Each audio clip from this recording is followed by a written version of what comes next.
Speaker is Carmel Burke. Carmel served in the Israeli Air Force as a lone soldier, having left her home in Finland to volunteer during the Second Intifada.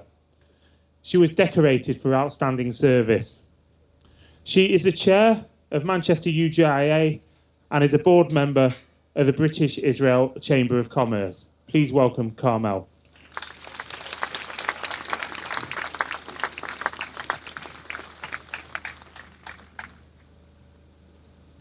Friends, we stand together to commemorate those we lost, those we are still missing, and many who continue to suffer. And we stand in shared grief for the senseless murders of Adrian Dolby and Melvin Kravitz, who simply wanted to reflect and pray in their synagogue on the holiest day of the year. 2 years have passed since the pogrom of October 7th. 2 years since we woke from our dreams into this nightmare. But instead of nightmares of our sleep, what we try to force our eyes open, instead, we try to force them shut. Jewish homes were burning once again. Jews pulled out of their beds and beaten and killed. Women raped. Young people who went to dance chased and murdered. 2 years in which Jews are scared to go on public transport. 2 years of fearing discrimination in the NHS and at universities and in the BBC. 2 years of seeing those so filled with hatred and so lacking in humanity that they have marched in support of rapists, kidnappers and murderers, and they've ripped down the posters of our hostages. 2 years since my friend Hannah Perry, who is the sweetest lady you could ever meet, was kidnapped at the age of 79 and thrown into the hell of the tunnels. 2 years since she saw her sons for the very last time. Rui was shot dead whilst he was fleeing his burning home, and her son Nadav was kidnapped and later murdered. 2 years since Dina and Evgeny Kapisha were murdered in their car together with their 2 children. 2 years since the body of Shani Luk was paraded through the streets of Gaza while civilians threw sweets from the balconies and cheered. 2 years in which we have faced rejection and denial and cruelty and gaslighting, no longer just from the fridges, but now as part of mainstream life. Authors whose stories once moved us, actors we admired, comedians who once made us laugh, and musicians we used to sing along to. We now see them stripped off their masks for what they truly are, weak and cowardly and lacking in morality and decency.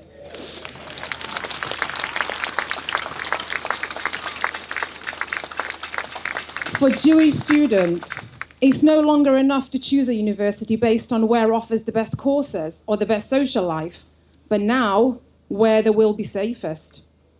To the vice-chancellors and the lecturers who have allowed their campuses to become hotbeds of anti-Jewish racism, shame on you. When I moved to Britain 20 years ago after my military service, I was proud to be moving to the country which has led the free world in the fight against fascism. Today, as a Jew in Britain, I feel ashamed. Our government is not only no longer a staunch ally to Israel, it is now actively hostile, repeatedly siding against Israel and rewarding those who carried out and supported the terrorist atrocities of 2 years ago with the performative and unlawful recognition of a state.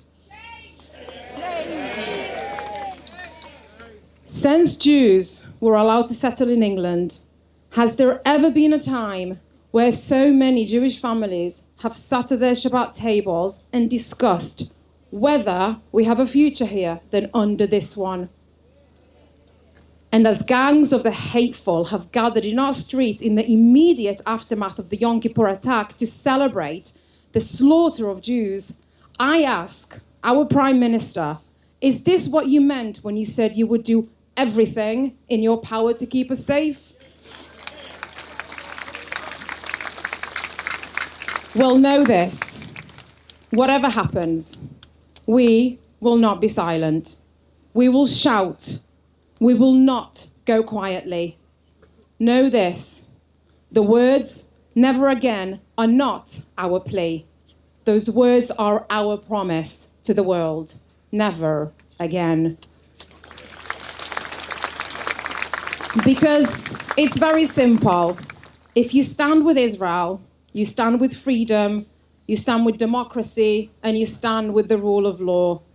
If you stand with Hamas and their allies, then you stand for jihad and against Israel, liberal democratic values. Choose a side. And do remember the words of Bereshit, of Genesis. I will bless those that bless you and curse those that curse you. Because we have had almost 4,000 years of pride history behind us. We have faced worse and have outlasted the Greek and Roman empires, the Spanish and Portuguese inquisitions, the Nazis, the Soviets. We will outlast this. But do not expect us to risk our lives for empty European promises. We have seen too many times your failures.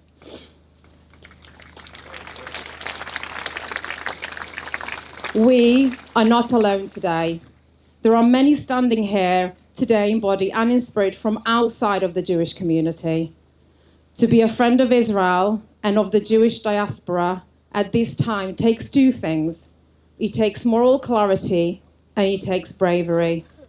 In standing with us, you have shown that you have the highest of those qualities. Thank you. Thank you.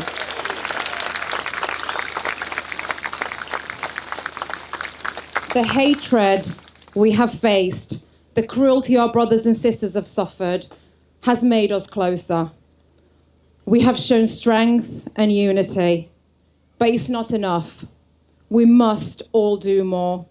A time when young men and women, some of them still teenagers, fight deep inside Gaza against jihadist death cult and keep Israel's borders and skies safe, we have a duty to fight the war against disinformation, defamation, and hatred.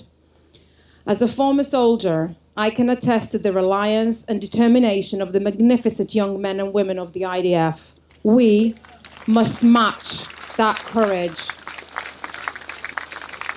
At the new year, we pray that the curses of last year should be behind us and only blessings should be ahead. The blessing we need this year is to see the return of the remaining 48 hostages for whom we pray each day. Do not give up. Do not waver. Do not falter. We must do all we can to make sure they are not forgotten and that they are brought home to Israel. Am Israel Chai.